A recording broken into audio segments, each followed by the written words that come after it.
ምእመናን ከሰይጣን ጋር ለመዋጋት ለምንድነው ትኩረት የምትስቡት ወገኖች? ቀስ ብላችሁ አትዋጉ? ቀስ ብላችሁ አትጸልዩ? ድምፅ አጥፍታችሁ አትኖሩ? ልታይ ካላችሁ መሸነፋችሁ እኮ አይቀርም። የአጋንንትን ስልጣን መቆራረጥ በሚችለው በመንፈስ ቅዱስ ስልጣን ከወላጆቿ አብራክ ስትከፈል ጀምሮ በመንፈስ ቅዱስ ስልጣን የተጠበቀች የሕይወት ዛፍ መንገዳችን ማርያም ቅድስት ድንግል ነች። እሱ የገነት ምንጭ ውሃ ይባላል ወገኖች። ቅዱስ ያሬድ በድጓው የማይደርቅ እውነተኛው የሕይወት ውሃ ጉድጓድ የገነት ፈሳሽ ምንጭ እርሱ ኢየሱስ ክርስቶስ ነው ይላል። ኃጢአት አዳም በነፍሱ አልሄደም። ምክረ ሰይጣን በልቡ አልገባም። የምኞት ፍላጻ አልነካትም። የፈቃድ ፈቲው ፈጽሞ አልጎዳትም። ለዚህ ነው ወንድ ስለማላውቅ ያለችው ወገኖች። የሕይወት ዛፍ መንገድ ኦሪት ዘፍጥረት ምዕራፍ 3 ቁጥር 24 እንዲህ ይላል፣ ወደ ሕይወት ዛፍ የሚወስደውንም መንገድ ለመጠበቅ ኪሩቤልንና የምትገለባበጥ የነበልባል ሰይፍን በኤደን ገነት ምስራቅ አስቀመጠ ይላል። ኦሪት ዘፍጥረት ምዕራፍ 3 ቁጥር 24።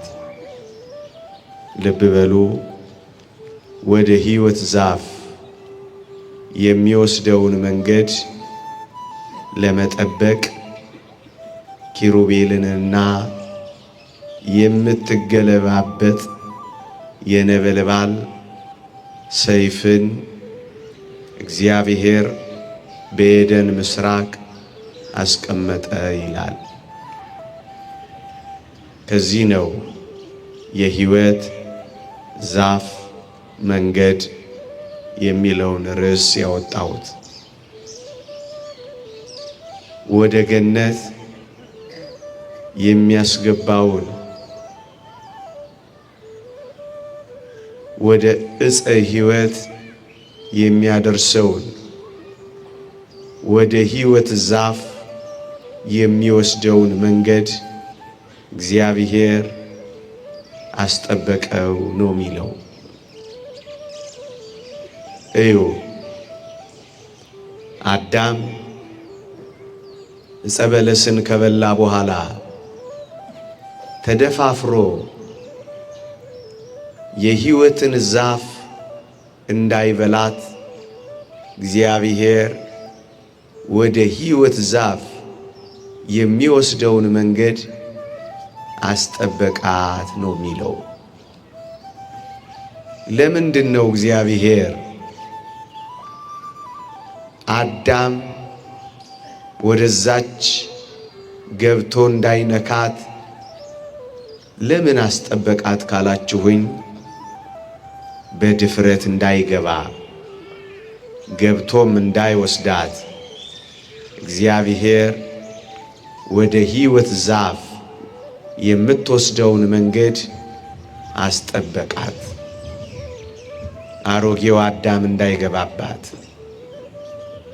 የተዳደፈው አዳም ዋጋ ሳይከፍል ቅጣት ሳይቀበል እንዳይነካት አስጠበቃት። በምትገለባበት ሰይፍና በኪሩቤል አስጠበቃት ነው የሚለው ወገኖቼ። ወደ ገነት ዛፍ የሚወስደውን መንገድ እግዚአብሔር አስጠብቋታል። እኔ አንድ ገነት ላሳያችሁ ምእመናን፣ ሌላ ገነት ላስጎብኛችሁ። እዩ፣ እግዚአብሔር የተከላት ሌላ ገነት አለች። መጽሐፍ ቅዱስ እንዲህ ይላል በመኃልየ መኃልይ ዘሰሎሞን ከመዝሙር ሁሉ የበለጠ የሶሎሞን መዝሙር ምዕራፍ 4 ቁጥር 12 እንዲህ ይላል። እህቴ ሙሽራ የተቆለፈ ገነት፣ የተዘጋ ምንጭ፣ የታተመች ፈሳሽ ናት ይላል። ወገኖቼ በገነት ዕፀ ሕይወት ከበቀለባት የምትበልጥ ገነት ነው አሁንም ማስጎበኛችሁ። እዩ፣ ያቺኛዋ ገነት የሕይወት ዕፅ ወይም የሕይወት ዛፍ ነበረባት።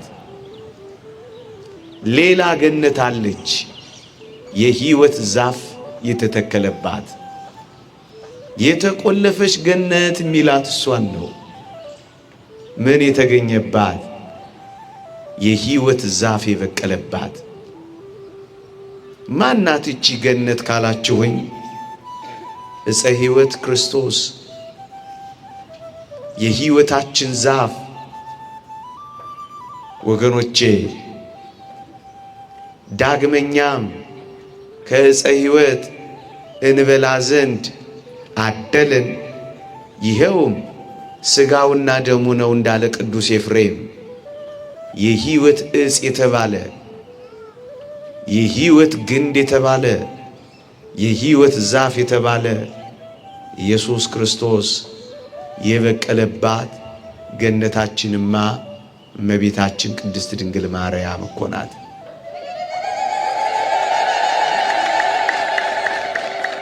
ወገኖቼ እዩ፣ ኢየሱስ ክርስቶስ ሕይወት ነው። ይህ ሕይወት የተገኘባት ምድር ገነት ደግሞ አሁንም እንዳልኳችሁ የተወደደችው እናታችን እኮ ናት። ለዚህ ነው ሶሎሞን የተቆለፈችዋ ገነት ያላት። ለዚህ ነው እኔም አዲሲቷን ገነት ላስጎብኛችሁ ያልኳችሁ። እዩ በገነት ዕፀ ሕይወት እንደበቀለባት በዚህችውም በተወደደችዋ ገነት እመቤት ዕፀ ሕይወት ኢየሱስ ክርስቶስ በቀለባት። መጽሐፍ ቅዱስ እንዲህ ይላል፣ እውነት ከምድር በቀለች፣ ጽድቅና ሰላም ተስማሙ ይላል። እውነት ኢየሱስ ክርስቶስ ነው። የበቀለባት ምድር ገነት ደግሞ የተወደደች እናቱ ናት። ለዚህ ነው ዕፀ ሕይወት የሕይወት ዛፍ ኢየሱስ ክርስቶስ የበቀለባት ማገነት እሷ ናት ያለው። ዕፀ ሕይወት ብቻ አይደለም ምዕመናን፣ በገነት ውስጥ ማየ ሕይወት ወይም የሕይወት ምንጭ ይፈልቅ ነበር። ወገኖቼ ታጥበው የሚታደሱባት የሕይወት ውሃ በዛች በገነት ውስጥ ዘውትር ይፈስ ነበረ።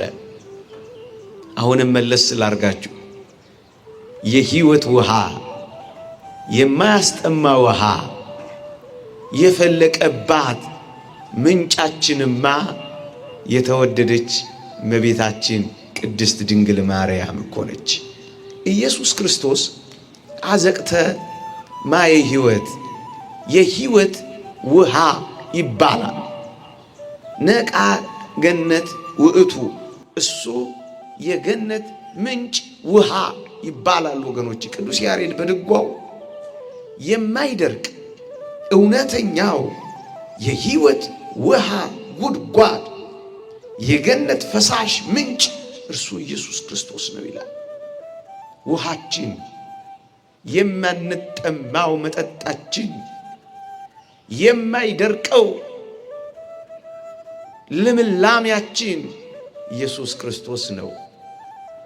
ምንጯ ደግሞ መፍለቂያዋ ደግሞ መገኛዋ ደግሞ ገነት እንደነበረች በጥንቱ አሁን ደግሞ ይህቺ ማየ ሕይወት የሕይወት ውሃ ኢየሱስ ክርስቶስ የፈለቀባት ገነታችንማ እመቤታችን ቅድስት ድንግል ማርያም እኮ ነች።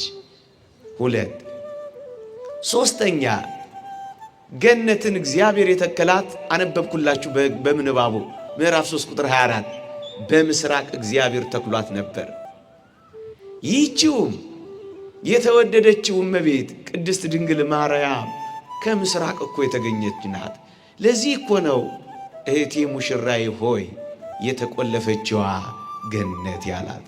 እዩ ገነት በምስራቅ እንደተተከለች በምስራቅ የተተከለች እመቤት ቅድስት ድንግል ማርያም እኮ ነች። ደግሞ ሌላ ላስታውሳችሁ፣ ገነት አዳም ከበደለ በኋላ ተዘግታ እንደኖረች ወገኖቼ ካንዱ ከሊቀ ካህናቱ ከኢየሱስ ክርስቶስ በቀር ገብቶ ያልወጣባት የተዘጋችዋ ማለትም የታተመችዋ ማለትም የተቆለፈችዋ ማለትም ሌላ ሰው ያልወለደችዋ የታተመችዋ ገነትማ የተቆለፈችዋ ገነትማ እመቤታችን ቅድስት ድንግል ማርያም እንጂ ሌላ ማናት? ወገኖቼ ምእመናን አንድ ነገር አስተውሉ። እንኳን ንጉሡ እግዚአብሔር የተቀመጠበትን ዙፋን ሌላ ሰው ሊቀመጥበት አባታችን የተቀመጡበትን ወንበር ይሄንን ወንበር እንኳን ይሄንን መንበር እንኳን ማን ይቀመጥበታል? ወገኖቼ ማንም እኮ አይቀመጥበትም። ንጉሡ ተቀምጦበታል። ለዚህ እኮ ነው የተቆለፈችው ገነት የተባለችው። ማን ይቀመጥባታል? አንዳንዶች ተደፋፍረው ይህች የተወደደች ቅድስት ድንግል ማርያም ሌሎች ልጆች ወልዳለች ብለው ደፍረው ሲናገሩ ትንሽ የማይሰቀጥጣቸው ምን ሆነው ነው? ተዘግታለች እያለ ተቆልፋለች እያለ ሌላ ማን ይመላለስባታል? ለዚህ እኮ ነው ክብርት ማርያም ታስታውሳላችሁ፣ ቅዱስ ዮሴፍ አጠገቧ እያለ ትወልጃለሽ ሲላት ከዮሴፍ መቻለች አላለችም እኮ። አጠገቧ ቆሞ ወንድ ስለማላውቅ ይህ እንዴት ይሆናል አለች። አያችሁ፣ ሐሳቡ እንኳን የላትም። አንዲት የታጨች ሴት እኮ ትወልጃለሽ ከተባለች የታወቀ እኮ ነው። ከጮኟ እንደምትወልድ የተረጋገጠ እኮ ነው። በቃ ቅድስት ድንግል ማርያም ግን ትወልጃለሽ የሚለውን ቃል ስትሰማ ቅዱስ ዮሴፍ የተቀመጠው ወገኖቼ እንዲህ ላለ ግብር ስላልሆነ ወንድ ስለማላውቅ ይህ እንዴት ይሆናል ብላን የተመሰጠችው። አባቶቻችን የመደነቅ እንጂ የመጠራጠር አይደለም ይሄ ጥያቄ ይላሉ። ድንግል ማርያም እጅግ በጣም ተደነቀች። ምክንያቱም ወንድ አታስብም እሷ። ወገኖቼ አባቶቻችን እንደሚሉት እኮ ነው ዘርአ ብእሲ በሥጋዋ የወንድ ዘር በሥጋዋ አላረፈም። ኃጢአት አዳም በነፍሷ አልሄደም። ምክረ ሰይጣን በልቡ አልገባም። የምኞት ፍላጻ አልነካትም። የፈቃድ ፈቲው ፈጽሞ አልጎዳትም። ለዚህ ነው ወንድ ስለማላውቅ ያለችው። ወገኖቼ አንዳንዶች በድፍረት ለምን ይሄን ይናገራሉ? ወገኖቼ እኛም እንላቸዋለን፣ እባካችሁ ከተዘጋው በሯ ዞር በሉ እንላቸዋለን። ከዚህ አስደናቂ ጽንስና የማፀን ጉዳይ ዞር በሉ እንላቸዋለን። ወገኖቼ ወደዚህ አትቅረቡ ብለን ጮክ ብለን እንነግራቸዋለን። ሙሴን አታስታውሱትም? ይህን ታላቅ ራእይ ቀረብ ብዬ ልመልከት ብሎ ሐመልማል ወደ ነበልባል፣ ነበልባል ከሐመልማል፣ ሐመልማል ከነበልባል ሳይቃጠል ሳያጠፋው ባየ ጊዜ ቀረብ ብሎ ሊያይ ሲል እኮ ወደዚህ አትቅረብ እኮ ነው የተባለው። አንዳንድ ወገኖች ተደፋፍረው ወደዚህ አስደናቂ ምስጢር ቀርበው ክፉ ቃል ተናገሩ። እስኪ በመጽሐፍ ቅዱስ ላይ ያምጧ። ወገኖቼ ቅዱስ ዮሴፍ አጠገቧ ለምን እንደተቀመጠ ታውቃላችሁ? ወገኖቼ ሊቃውንት ያመሰጥራሉ፣ ሊቃውንት ያስተምራሉ። ምን ብለው? የጽንሱን ነገር ከሰይጣንና ከአይሁድ ለመሰወር እግዚአብሔር ቅዱስ ዮሴፍን ወንድ አጠገቧን ያስቀመጠው። ምክንያቱም የጽንሱን ነገር ለመሰወር ነዋ። ይኸውላችሁ ወንድ አጠገቧ ሳይኖር የተወደደች ማርያም ብትጸንስ ኖሮ ምን ይደረግ እንደነበር ታውቃላችሁ? በኦሪት ሕግ እኮ ተወግራ ትሞት ነበር። ታዲያስ ጽንሱን ጊዜው ሳይደርስ እንዲሞት እናቱንም እንድትወገር እዚህ መከራ ውስጥ እግዚአብሔር መክተት ነበረበት። ለዚህ እኮ ነው የጽንሱን ነገር ከአይሁድ የጽንሱን ነገር ከሰይጣን ለመሰወር ቅዱስ ዮሴፍን አጠገቡ ያስቀመጠው እንጂ ለሌላ ጉዳይ አይደለም ወገኖቼ። ለዚህ እኮ ነው ወንድ ስለማላውቅ የምትለው። ለዚህ እኮ ነው በሐሳብሽም ድንግል ነሽ የምንላት። ለዚህ እኮ ነው ሕሊናሽን እንኳን ድንግል ነው፣ የታተመ ነው፣ ዝግ ነው። የወንድ ሐሳብን መውለድን ብጻትና ስለት ገብታ ድንግልናዋን ከማስረከብ ሌላ ጉዳይ የሌላት የታተመችዋ የተዘገችዋ ገነትማ እሷ ናት ወገኖቼ። ለዚህ ነው ቅዱስ አግናጢዮስ ሊቁ በረከቱ ይደርብንና የጽንሱን ነገር የጽንሷን ነገር የማርያምን የድንግልና ነገር የኢየሱስን የሞት ነገር እግዚአብሔር ሰውሮታል ያለው ለዚህ እኮ ነው። ለምን ከማወቅ ሰወረ ካላችሁኝ ወገኖቼ ሰይጣን ከመዋጋት እንዳይሸሽ ነዋ። ከተገለጠ ይሸሻል።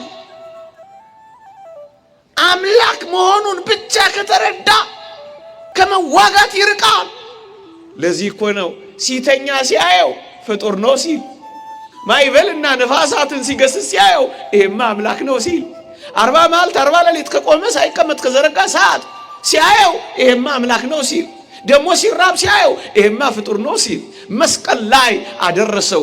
ወዲህ ወዲያ እያንገላታ መስቀል ላይ አምላኬ አምላኬ ሲል ሲሰማው ይሄማ ፍጡር ነው አለ።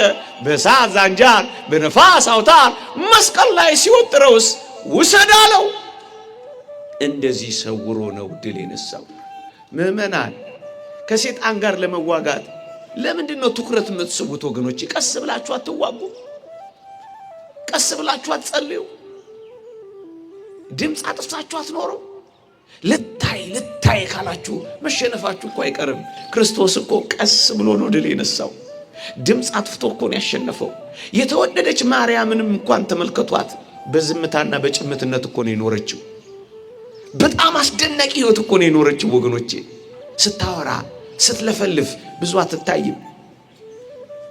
አላጉረመረመችም፣ ደግሞም አልተመጻደቀችም፣ ደግሞም ጉረኛ አይደለችም፣ ደግሞም ልታይ ባይ አይደለችም ወገኖቼ።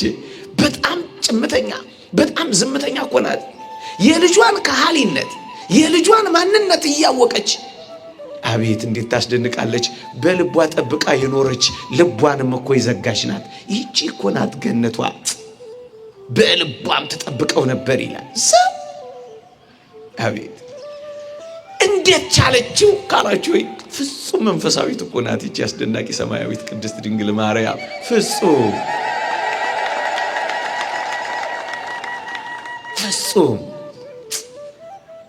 በዛ ሁሉ መከራዋ በልጅነቷ ወላጆቿን አጣ። በምኩራብ አስገብተዋት መቅደሳችንን ታረክሳለች ትውጣ እያሉ ሲያባርሯት ልጇ ያው ሁሉ መከራ ሲደርስባት በዝምታ ይኖረች፣ ልቧን የጠበቀች ገነት አድርጋ የዘጋች ሰማያዊት ቅድስት ድንግል ማርያም እመቤታችን እኮ ናት። የታተመችዋ ገነት፣ የተቆለፈችዋ ገነት፣ የታተመችዋ ምንጭ ፈሳሽ ገነትማ እሷ ናት። በምስራቅ የተተከለች ወገኖቼ ከአዳም ሌላ በገነት ዳግመኛ እስከሚገቡባት ልጆች እንዳልተመላለሱባት ከክርስቶስ ሌላ ማንም ልጅ ያልተመላለሰባት እመቤታችን ቅድስት ድንግል ማርያም ልዩ ናት። ለዚህ እኮ ነው ገነት ገነት ገነት የምትባለው ወገኖቼ። ገነትነቷን ነው ማስጎበኛችሁ ወገኖቼ። ገነት ከሆነች በኋላ ምን እንደሚሆን አስከትዬ ነግራችኋለሁ። ገነት የታጠረች ንጹህ የአትክልት ቦታ ነች። ገነት የታጠረች ንጹህ የአትክልት ቦታ ነች፣ የሞተ ነገር የሌለባት። እደግመዋለሁ። አይሁድ በልማዳቸው በንጹህ የአትክልት ቦታ ሬሳ አይቆፍሩም፣ ሬሳ አይቀብሩም፣ መቃብርም አይቆፍሩም። በንጹህ የአትክልት ቦታ ስሙኝ፣ በንጹህ የአትክልት ቦታቸው ሬሳ አይጥሉም፣ መቃብርም አይቆፍሩም። አይሁድ በልማዳቸው ምን ማለት ነው? ገነት ንጹህ የታጠረ ልዩ ቦታ ናት ወገኖቼ። የሞተ ነገር የማይገባባት ቦታ ናት። አዎ የሞተ ነገር በሷ ውስጥ የሌለ አስደናቂ ንጹህ የሆነች እመቤታችን ቅድስት ድንግል ማርያም እኮ ነች። የሞተ ነገር በሷ ውስጥ የለም። ምን ማለት ነው? ሙት የሆነው አዳማዊው የሞተው ባህሪ በሷ ውስጥ ያልተገኘ ንጹህ የአትክልት ቦታችን፣ ንጹህ ገነታችን ቅድስት ድንግል ማርያም ነች። ለዚህ ነው ገነት ገነት ገነት ገነት ያልኳችሁ። አንድ በምስራቅ የተተከለች፣ ሁለት ዕፀ ሕይወት ክርስቶስ የበቀለባት፣ ሶስት ማየ ሕይወት ኢየሱስ ክርስቶስ የፈለቀባት፣ አራት ሌሎች ልጆች ያልተመላለሱባት የተዘጋች፣ አምስተኛ ንጹህ የታጠረች የሞተ ነገር የሌለባት ማርያም ነች። አንድ ብቻ ግን አለ በንጹህ የአትክልት ቦታ የተቀበረ። እሱ ማን ይመስላችኋል? ኢየሱስ ክርስቶስ ነው። በጌቴሴማኒ የተቀበረ። ለምን ይመስላችኋል በንጹህ የአትክልት ቦታ ኢየሱስ ክርስቶስ የተቀበረው? እሱ እጽዋት አያደርቅም ያለመልማል እንጂ። እሱ የባህሪ አምላክ ነው ይፈውሳል እንጂ። እሱ ሕይወት ነው ሞት አይደለም እንጂ። ለዚህ እኮ ነው በንጹህ የአትክልት ቦታ የተቀበረ አምላካችን ብቻ ነው። እሷም ንጹህ የአትክልት ቦታችን ናት ወገኖቼ። ይሄን ካስጎበኟችሁ የመኃልየ ሶሎሞንን ትርጉም ምን የሚለውን እህቴ ሙሽራ፣ የተቆለፈ ገነት፣ የታተመ ምንጭ፣ የተዘጋች ምንጭ፣ የታተመች ፈሳሽ ናት። ገነት ናት ካልኳችሁ ካረጋግጥኩላችሁ አንድ ቁም ነገር ነግሬያችሁ ልለፍ። እዩ ታዲያ ገነት አሮጌው አዳም ተደፋፍሮ ዕፀ ሕይወትን ቆርጦ ያለ ቅጣት ያለ ካሳ ያው እንዳይሆን ገነት እንደተጠበቀች፣ ገነት ተጠብቃ እንደቆየች እዩ። ከበደለኛው ከአዳም መተዳደፍ የተነሳ መተዳደፉ እንዳይኖርባት የአጋንንትን ስልጣን መቆራረጥ በሚችለው በመንፈስ ቅዱስ ስልጣን ከወላጆቿ አብራክ ስትከፈል ጀምሮ በመንፈስ ቅዱስ ስልጣን የተጠበቀች የሕይወት ዛፍ መንገዳችን ማርያም ቅድስት ድንግል እኮ ነች።